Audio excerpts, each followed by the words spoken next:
Blog Talk Radio. Welcome to Esquire Coaching Radio, where we help attorneys achieve unparalleled personal and professional success. And now here's your host, Ann Jenrette Thomas. Hello, everyone. Welcome tonight. We have a very special episode of Esquire Coaching Radio in honor of Hispanic Heritage Month, which is from September 15th to October 15th. Tonight, we will be discussing the challenges that Latinos and Latina lawyers have. And we're also going to talk about some cutting-edge diversity and inclusion strategies that are used in corporate America that can be used and replicated within law firms to help retain Latino and Latina lawyers, and really talking about the importance of cultivating leadership among this very important population. So today, it is my distinct honor to welcome our guest, Yessi Morillo Gual, who is not only a director at Citigroup, but she is also the founder of Proud to Be Latina, an organization that is created to help Latinas banish self-doubt and break self-imposed barriers. It's a personal and professional development network that educates, empowers, and encourages Latinas to rise to their full potential. Yessi has been featured in NBC Latino, Latina Magazine, Latino Leaders Magazine, and Working Mother Magazine as well. And in 2013, she was made the recipient of El Diario's Mujeres Descartadas, I hope I said that right, award. And she's also an author, so all around amazing, empowering, and wonderful woman. Welcome, Yessi. Thank you, Anne. Thanks for having me. Oh, it's my pleasure. So I want to dive right into this topic. It's just such an important topic about really empowering Latino and Latina lawyers. So, you know, in a report that was published by the American Bar Association, and for those of you who want to check out this report, it's on our blog. Just go to www.esquirecoaching.com and check out our latest blog article. But it talks about how there is, although Latinos comprise about 16% of the U.S. population, they only comprise about 4% of the attorney population. Based on your knowledge and expertise of the community, what types of factors do you think might contribute to these numbers? I think that, you know, the low percentages probably apply not just to legal but in so many other industries. And one of the reasons may be that Latinos don't always have the right role models in the right industries. So lawyers may not have other Latino lawyers that can serve as role models, or anyone in the environment that has done it and can show them the possibilities. So that's one of the things. The other thing that I think is education. Law school is an investment of time and of dollars, and we may not have the resources to get ourselves through school. And when we couple that with family responsibilities, it just gets that much harder. I'm not saying it's impossible. It's not. We just have to work a little bit harder at figuring it out, and we have to figure out how to attain those role models. So that might mean some sacrifices. It might mean a lot more debt than we want, but if we work at trying to figure it out, I think we can get those percentages up. That's a great point. So really, what I'm hearing you say, resources, education, and just really making sure that those resources are up and available for the community. Right. And sometimes it's just a matter of, you know, we may not think that we have the resources or the role models. Sometimes it's just a matter of asking. That's a great point. Yeah. So let me ask you, you know, when most people talk about diversity in the law environment, we tend to lump all of the different racial and ethnic groups together. And according to that report that I referenced earlier from the American Bar Association, it specifically addressed the concerns of Latino and Latina lawyers and noted that while the community has made great strides, it also continues to face lingering challenges such as dealing with stereotypes from colleagues or clients, managing two separate worlds, the family of origin versus the career environment, et cetera, things of that nature. What would you say are challenges that you see are as unique to the Latino and Latina population? Okay. To address kind of the question about being lumped together, I don't think that people utilize like Latino, African American, or any other ethnic name as much. We kind of get lumped into the people of color, and there's a challenge where our needs, our unique needs, are not always addressed. So we kind of have to deal with that. But separately from that, we're also battling existing in an American culture while also existing in our own ethnic culture. And then there's the corporate culture or the legal culture. So in turn, we're battling three cultures. In the case of this conversation with legal, that's a whole other world, right, than corporate America. But using myself as an example, I was born and raised in Washington Heights, and it's primarily a Dominican community. And so much of our culture is present there, the customs, the products, the food, and everything else. So I never have to decide not to be Dominican because it's always there. And that's one world. So then there's the American world, right, the educational piece, traveling and managing and succeeding just in America by itself and navigating through that day to day. Then there's the corporate culture, and that's a whole different space where we also have to exist, where we have to, think about, do we leave who we are at the door to succeed in this world or not? So we're straddling three worlds, and that's a lot to do.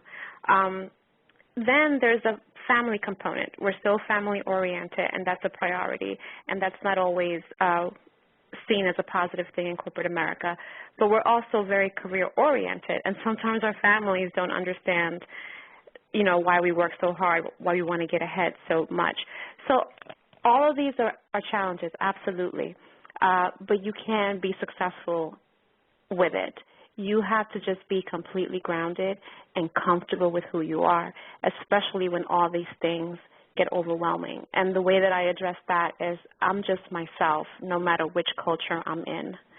And I don't have to be anyone else but me. So that's just it for me, just being comfortable with who you are and being who you want to be wherever you are. I love that you said that you are just comfortable with who you are. And if you wouldn't mind just elaborating a little bit, maybe a tip that you could share with people about how you do that. How did you get to a place where you are able to be fully you no matter which world you travel in? I kind of felt like trying to be somebody else was just too overwhelming and too fake. Yeah, that's right. And when you pretend, you forget who you're supposed to be. So if you're in front of someone and you're pretending to be somebody else that you're not, they're going to see right through. And big losses and opportunities are because we're not ourselves when we're trying to be something that we're not.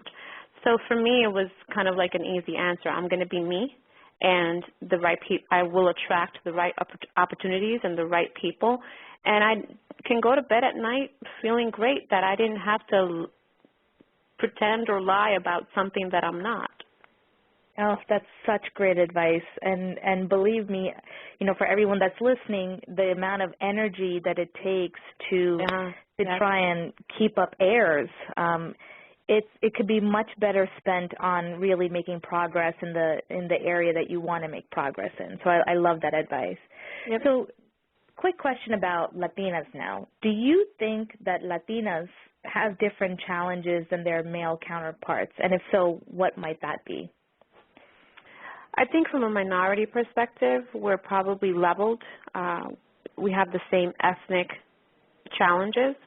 But just like all other women, African American, white women, Asian women, Indian women, we always have to manage that work-life balance thing. And women are usually the caretakers, whether that means of children or parents or other relatives or even their significant others.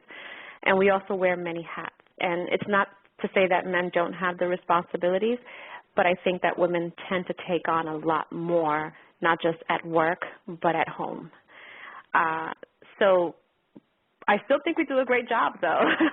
You know, we've got to let go of perfection. You know, we've got to let go of the fact that the bed doesn't have to be made every single day, and if you leave some dishes in the sink, it's not going to blow up the house. So I think that, you know, when we begin to let go of perfection and trying to please everyone and trying to be in 10 places at one time, we get better at managing those challenges. I love that. Great. Now, speaking of managing challenges, one of the things that I wanted to just ask your opinion on, because you do work in corporate America and for one of the top Fortune 500 companies, I think law firms can learn a lot from the professional and personal development initiatives that are employed in corporate America. So could you describe some of the efforts that have been used to help develop leadership among employees in your environment or other corporate environments so that we basically can help Latinos and Latinas advance in their careers? Sure. So before I get into that piece, I just want to say that before there's any dependence to what our organizations can do for us, we have to be open to what we need and be vocal about what we need to our managers and our supervisors. And as an example, I'll use myself as an example. I didn't think before that my presentation skills and my speaking skills were up to the level that they needed to be. And I didn't go and tell my supervisor right away, but I did go out and get my own classes. But it was a hard thing to do for me to critique myself because everyone wants to feel like they're great, right? Mm-hmm. So before we ask for anything from our employers, I think we have to be open and honest with ourselves as to what we need and be ready to go out and find it if it's not provided. But having said that, some of the most important efforts that I think are critical for training on the job are things that can enhance our skills. So support like leadership, communication, presentation, diplomacy, political savviness. Those are some of the top 3 or 4 things that I think organizations should be providing every employee.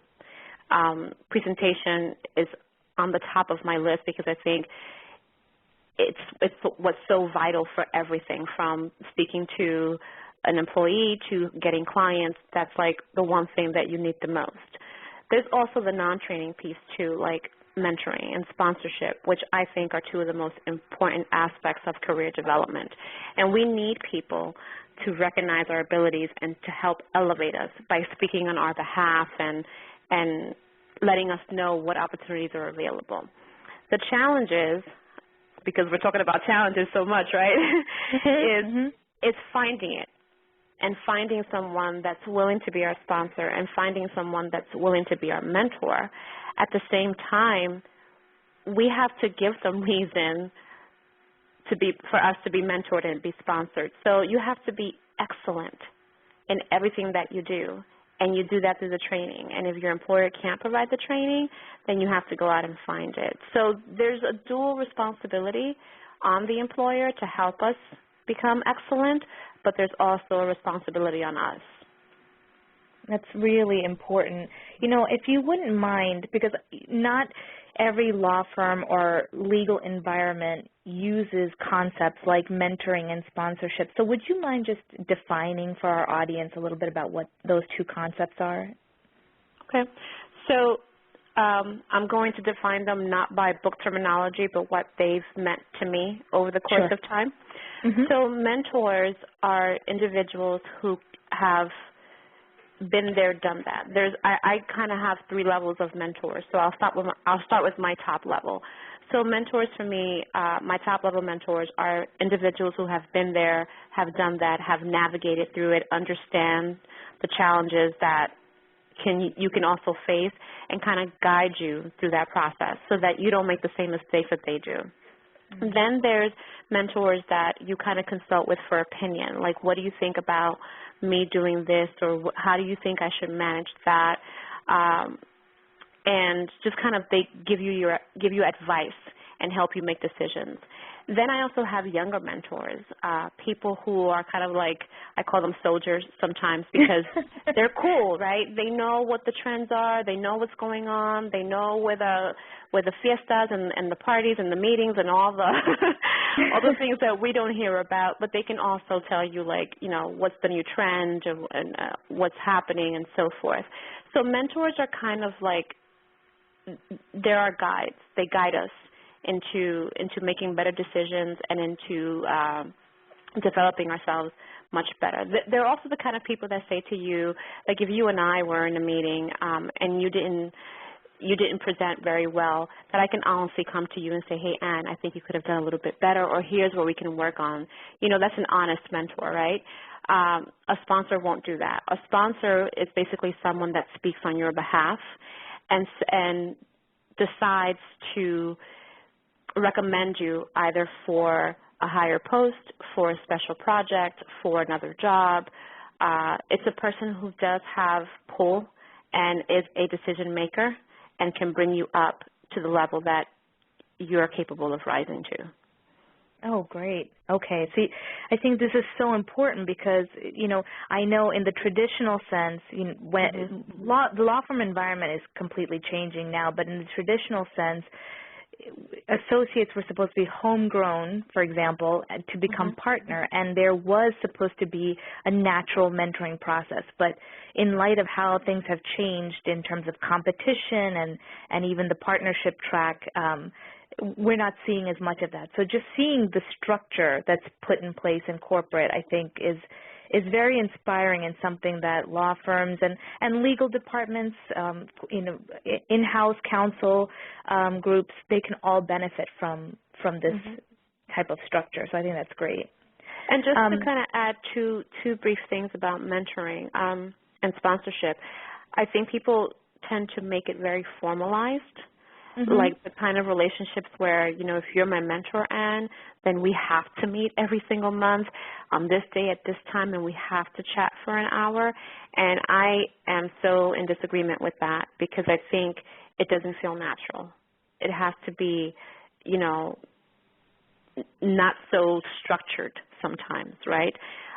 Also, I think having a network outside of your organization is very critical, and it's almost a complement to the mentoring and sponsorship because through your networks you also develop really deep connections that can also serve as opportunities for you. And there are people in my network who have recommended me or offered me jobs or other opportunities that my mentors have as well. So I think there has to be a complement of all three things. Oh, I think that's a really important distinction that you made. And in fact, I remember in Sheryl Sandberg's Lean In, she talked about the need to not have something that's a fake mentorship, but something that's more organic and genuine as well. So great point. Now, what about, are there any initiatives that are placed in corporate America that are specific to meeting diversity goals?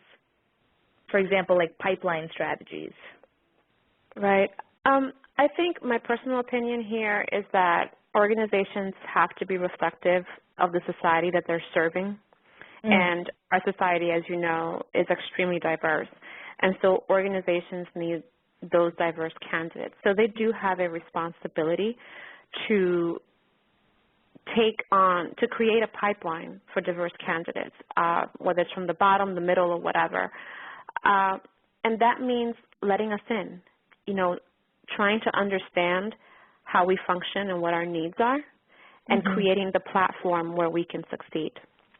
From a personal level, too, I think we have to think about we have to let ourselves in as well.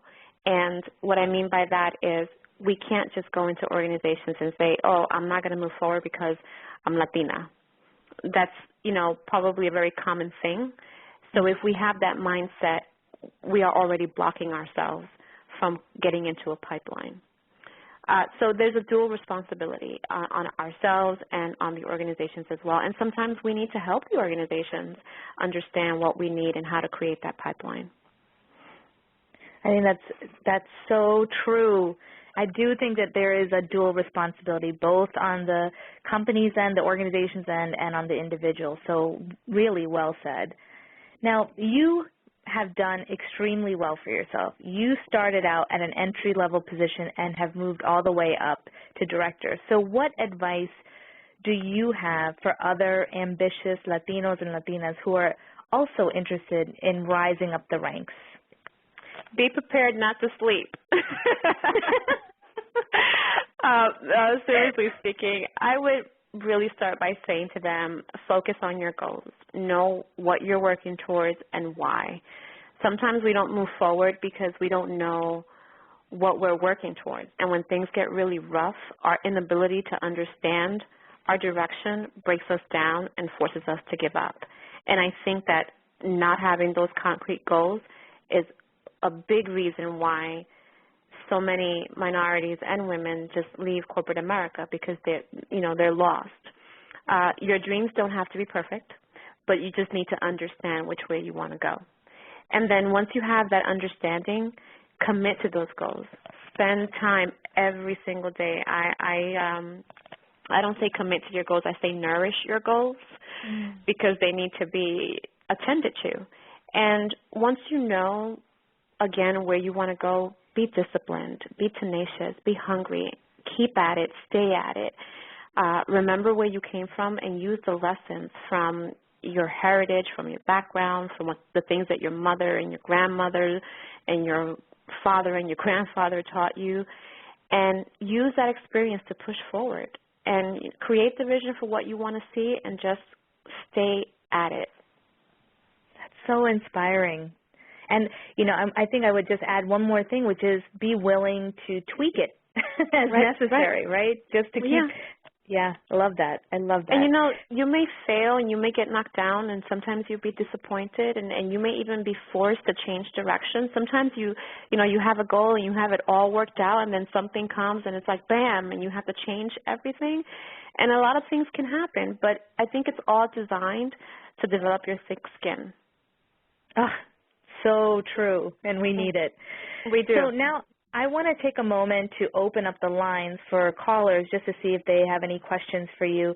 And again, Yessi, she works in corporate America. Although not an attorney, she is very familiar with empowering the Latino and Latina community. So just please press 1 if you are on the line and interested in asking a question, and then we will open up the lines for Yessi. And while I'm waiting for that, I wanted to just ask you another question while we're waiting to see if any callers submit questions. And that's, in your organization, Proud to be Latina, you host something called the Empower Hour. So what does empowerment mean to you, and why is it important? For me, empowerment is that thing that pushes you forward. It inspires you, it rejuvenates you. It's the thing that brings you back from a low point or a different direction and kind of centers you. It's also the thing that tells you that it's possible when others think that it isn't, even when you think that it isn't. And it's really the thing that tells you, that's it, no more dabbling. I'm going in, I'm doing this, and I got this. So that's what empowerment is. And it comes in so many different forms. Sometimes the things that you least think are empowering are, but just you have to be open to believing in what you can do. That is brilliant. That's brilliant. So we have a caller that has not been able to get on the line but sent a message on Facebook asking specifically for some more information about how to manage these multiple worlds. How do you manage multiple worlds? Be yourself. I think that as long as you are grounded and you are comfortable and you are confident with who you are, and that you know that you don't need validation from anyone else, it gets easier and better. So I think, and you've heard this plenty of times, where sometimes minorities feel like they have to leave who they are at the door in order to succeed. And we talk a little bit about authenticity and, hiding who we are. The truth is, I can't hide that I'm Latina. Right. My skin is tanned, my hair is black and curly, so I can't really hide that. And I think the battle is when we try to mask that, we struggle. So I go in, I'm not speaking Spanish the whole entire day, but I go in understanding that I'm different from everyone else. There is a culture that I have to adhere to and respect, and I just function like that. So it's all about being yourself. Really important to just be yourself. And I remember a long time ago when you and I first connected, we were talking about somebody that we knew that was embarrassed to admit that he was Latino in the work environment and wouldn't speak Spanish or wouldn't, and would want to just come behind closed doors and connect with you on a cultural level.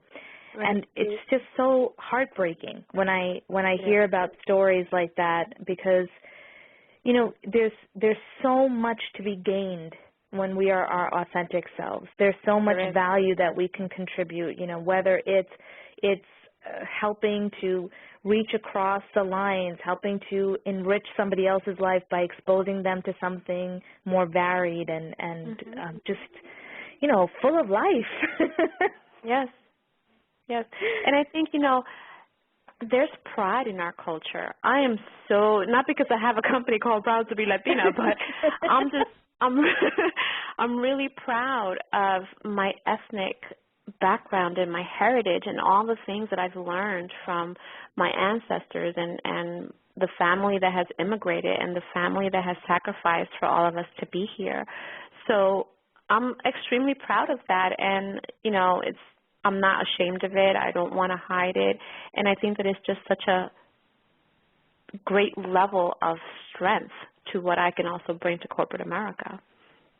Absolutely. Absolutely. And there's another thing I wanted to just touch upon, which you had mentioned earlier when you were describing the different types of factors or areas that your organization or your company or employer should educate you on. You talked about leadership, political savvy, and presentation. I in particular, I would love to hear some insights you might have about being politically savvy within the work environment.